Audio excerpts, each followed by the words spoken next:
Des travaux ont déjà commencé à Imirtiatousk, le lieu où le projet Tanamaswanj va être implanté. Et actuellement, d'autres entreprises ont accepté de participer à la construction de cette nouvelle ville, le Tanamaswanj.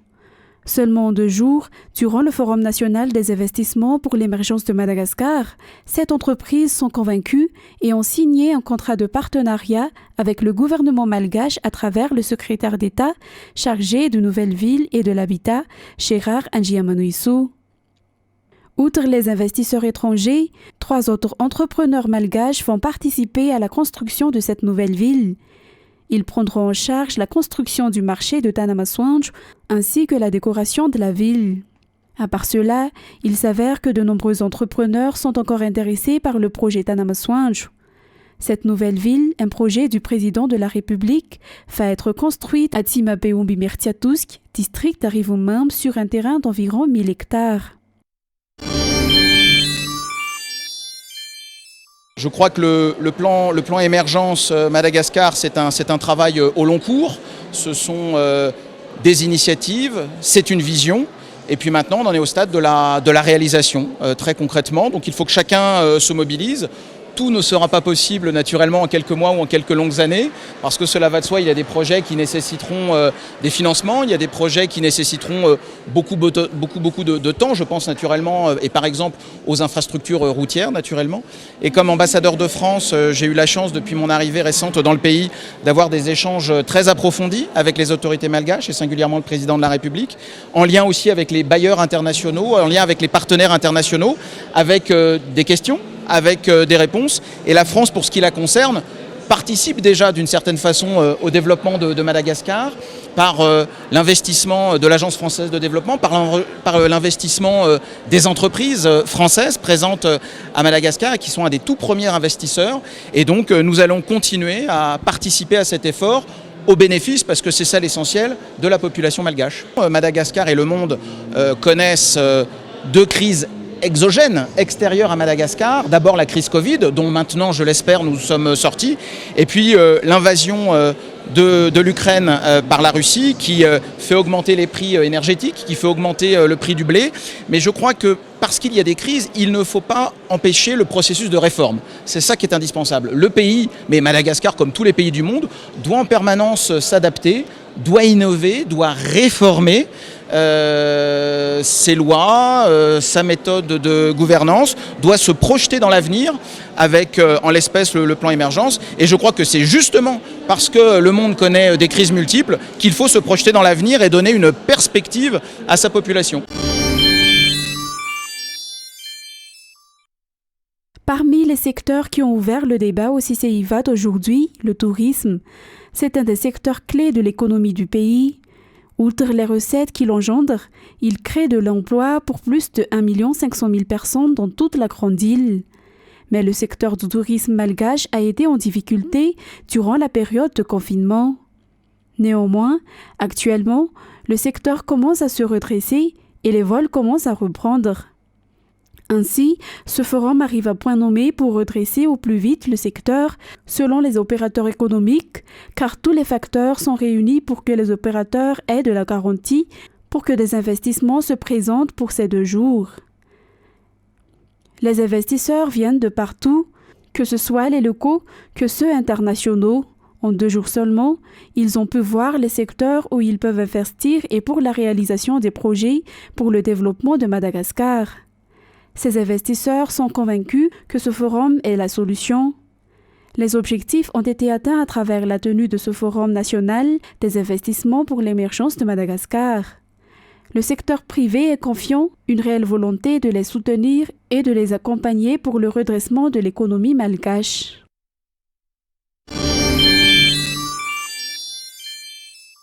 La mise en œuvre du tourisme médical constitue un levier économique pour nombreux pays, selon le ministre de la Santé publique hier, lors du Forum national des investissements pour l'émergence de Madagascar à Ivatu. L'Asie du Sud-Est est l'un des pays qui l'a déjà mis en œuvre, au même titre que les îles aux alentours de Madagascar, comme l'île Maurice. Le tourisme médical est un secteur potentiellement exploitable à Madagascar, au sein duquel on peut investir largement, souligne toujours le ministre de la Santé publique. Le tourisme médical va être implanté à Nousbeyelville et dans la ville d'Anamasoanj. Le professeur Rajimanathan Zelerville a également souligné que le ministère de la Santé publique est ouvert à tout le monde et prêt à s'entraider avec les investisseurs intéressés par la mise en œuvre de ce genre de tourisme à Madagascar.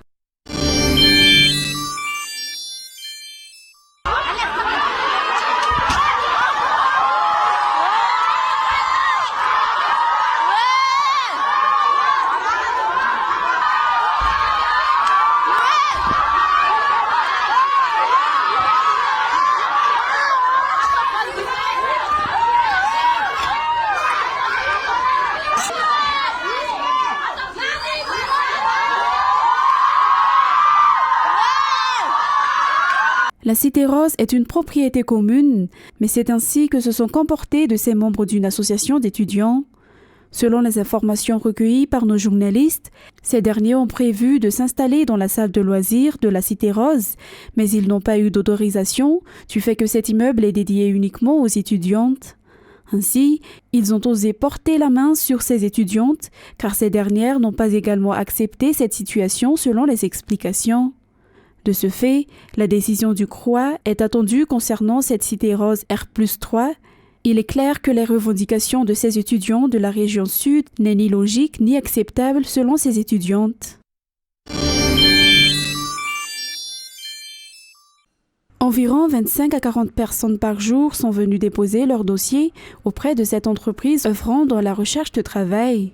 En général, les jeunes âgés entre 19 à 30 ans sont les plus nombreux. Le problème commun de ces derniers est la difficulté de trouver un emploi. Comme Fitch, il est à la recherche de travail depuis déjà des mois. Le manque d'expérience est le problème majeur des jeunes d'aujourd'hui. Il y a aussi ceux qui font un travail qui ne correspond pas à leurs études.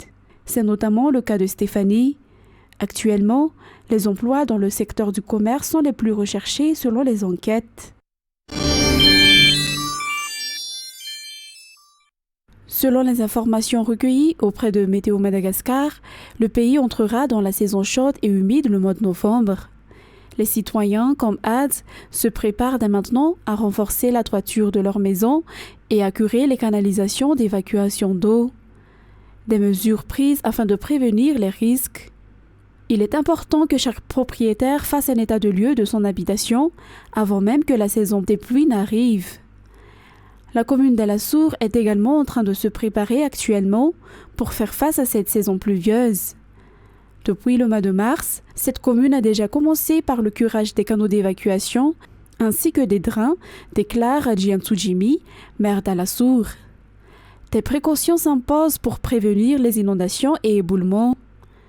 Des mesures ont été également prises pour les constructions illicites qui sont également à l'origine d'inondations du fait qu'elles sont bâties sur des terrains inappropriés.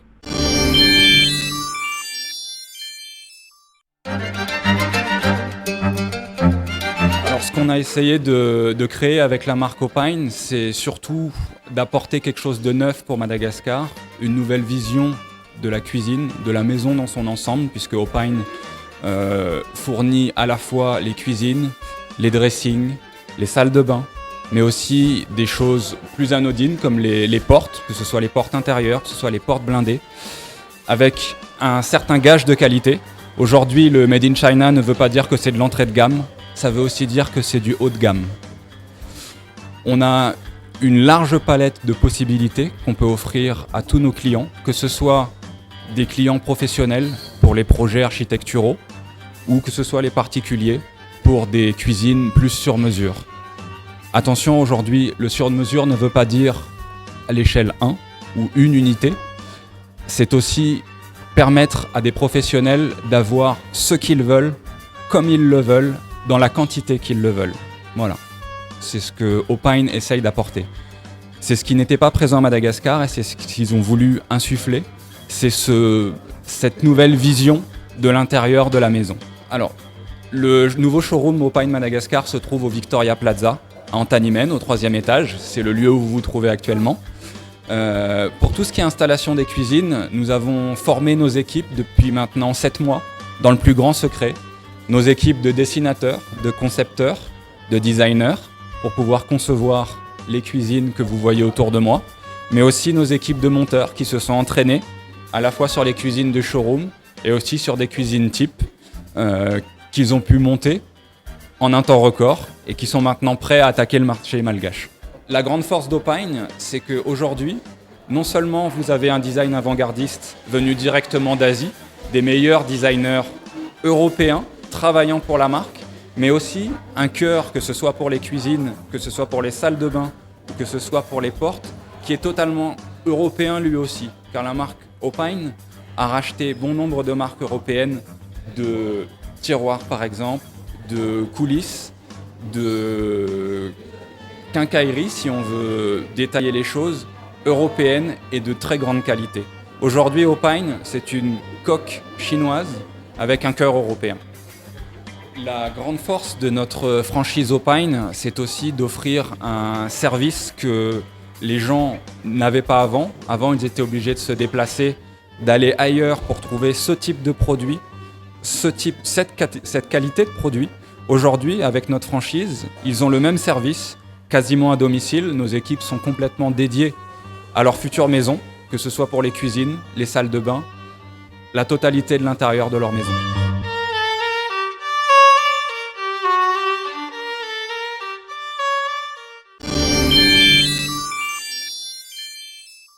Afin d'améliorer la façon de travail de la police nationale sur terrain, de nouvelles stratégies ont été adoptées depuis jeudi. La police nationale a effectué des patrouilles jeudi soir sous la houlette du directeur de cabinet du ministère de la Sécurité publique avec les différents responsables de ce département. En cas de besoin, la police nationale est joignable à toute heure, a rapporté le CCP Ami Adjianalson, directeur régional de la Sécurité publique à Nalamang. Les patrouilles participent à la sécurisation du début de la nuit. Ainsi, la police nationale a averti et affirme ne plus tolérer que des actes criminels comme ceux qui ont eu lieu ces derniers temps se reproduisent.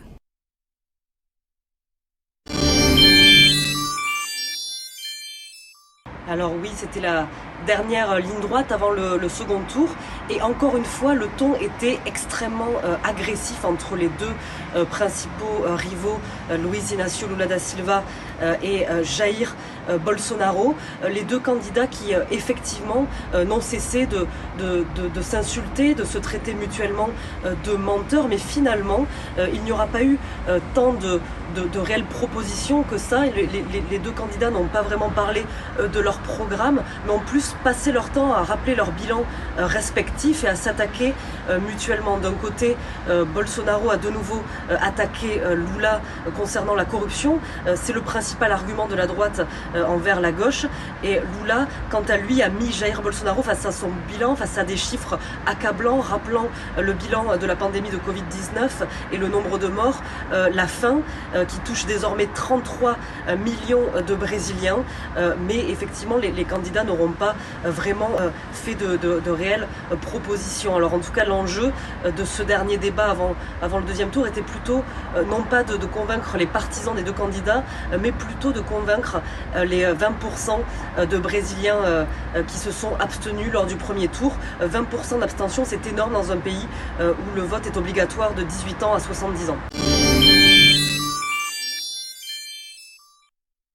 L'affaire est tout à fait stupéfiante et sidère l'Amérique concrètement. D'abord parce que le couple Pelosi est âgé de 82 ans, vous l'avez dit, Nancy Pelosi et Paul Pelosi ont le même âge, et que même si la chef de file des démocrates à la Chambre des représentants, la patronne de la Chambre basse du Congrès des États-Unis, n'en est pas à sa première tentative d'agression, cette fois, l'agresseur présumé était tout proche d'attenter à la vie, ni plus ni moins, du troisième personnage de la plus puissante démocratie du monde. D'ailleurs, avant de vous livrer quelques détails de cette affligeante affaire, les observateurs ici à Washington, mais en réalité partout à travers le pays, sont obligés de souligner une question. Comment est-il possible qu'un homme seul ait pu s'introduire au domicile privé de la famille Pelosi? C'est la police du Capitole des États-Unis qui assure normalement la protection des élus du Congrès, avec un effectif supérieur, renforcé lorsqu'il s'agit du speaker de la Chambre.